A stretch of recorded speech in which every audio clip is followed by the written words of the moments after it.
8 लाख लाडक्या बहिणींना आता 1500 रुपयांऐवजी 500 रुपयेच मिळणार आहेत। कालावधी देण्यात आला होता, मग वाढवून आणखीन 2 महिने दिला, आणखीन 2 महिने त्याच्यामध्ये वाढ झाली आणि असा 8-10 महिन्यांचा कालावधी हा ई-केवायसी साठी दिला होता। आणि ही ई-केवायसी प्रक्रिया ही फक्त ह्या लाडकी बहीण योजनेमध्ये नाहीये, तर ज्या ज्या राज्याच्या डायरेक्ट बँक ट्रान्सफरच्या योजना आहेत, म्हणजे डीबीटीच्या योजना आहेत, ह्या सगळ्यांमध्ये ई-केवायसी प्रक्रिया केली जात असते।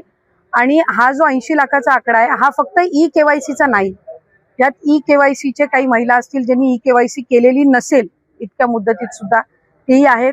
काही आम्हाला गेल्या 10-10.5 महिन्यापासून आम्ही एक IT विभागाचा म्हणजे इन्कम टॅक्सचा आम्ही जो आकडा ज्यांचं उत्पन्न 2.5 लाखापेक्षा जास्ती आहे, हा डेटा जो आहे हा आम्ही त्या ठिकाणी मागवलेला होता।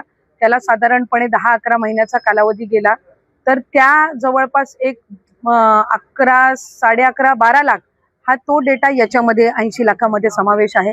याच्यात 4.5 पावणे 5 लाख अशा महिला आहेत ज्या 65 वयोगटाच्या पुढे गेलेल्या आहेत, जे वयाचा निकष आहे तर त्यामध्ये असतील। त्याच्यानंतर याच्यात सरकारी कर्मचारी ज्यांनी लाभ घेतला होता ते काही हजारांमध्ये होते, 14,000-14,500 असतील। त्यांच्याकडून वसुली जी आहे ही गेल्या 8 महिन्यापासूनच सुरू आहे, त्याच्यामुळे ते याच्यामध्ये आहेत। तर अशा पद्धतीनं काही नमो शेतकरीचे आहेत जे नमो शेतकरीचाही लाभ घेत होते, याचाही घेत होते, तर अशा पद्धतीनं ते साधारणपणे हा आकडा आहे। याच्यात सुद्धा काही आमच्याकडे ज्या लाभार्थी महिला आहेत त्यांनी विनंती केलेली आहे की त्यांनी ई-केवायसी करून सुद्धा त्यांना लाभ हा बंद झालेला आहे।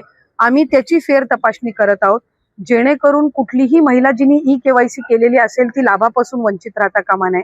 त्याच्यामुळे राज्याचे मुख्यमंत्री देवेंद्र फडणवीस साहेब, एकनाथजी शिंदे साहेब, आदरणीय सुनेत्रा काकी असतील, मंत्रिमंडळ असेल, यांच्या याच्यानी आपण ती ज्यांनी ई-केवायसी केलेली आहे पण त्यांचा कदाचित काही कारणास्तव टेक्निकल अडचणीमुळे लाभ बंद झाला असेल ती आम्ही करतोय।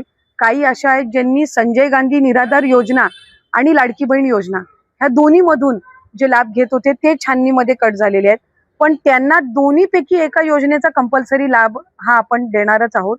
त्याच्यामुळे जे अशा बाय डिफॉल्ट दोन्हीकडे लाभ घेत होते आणि दोन्हीकडनं त्यांची नावं कट झालेली आहेत, त्यांना दोन्हीपैकी एका योजनेमध्ये तरी 100% त्याचा शासकीय ह्या योजनांचा लाभ हा मिळणार आहे। काही RTOच्या संदर्भामध्ये तक्रारी केलेल्या आहेत, यातल्या 80 लाखामधल्या जवळपास 3-3.25 लाख हे RTOचे आहेत ज्यांचे वाहनं आहेत पण ते लाभ घेत होते। हा एक 6-8 महिन्यापासून डेटा मिळालेला आहे, असा कन्सॉलिडेट करून आहे।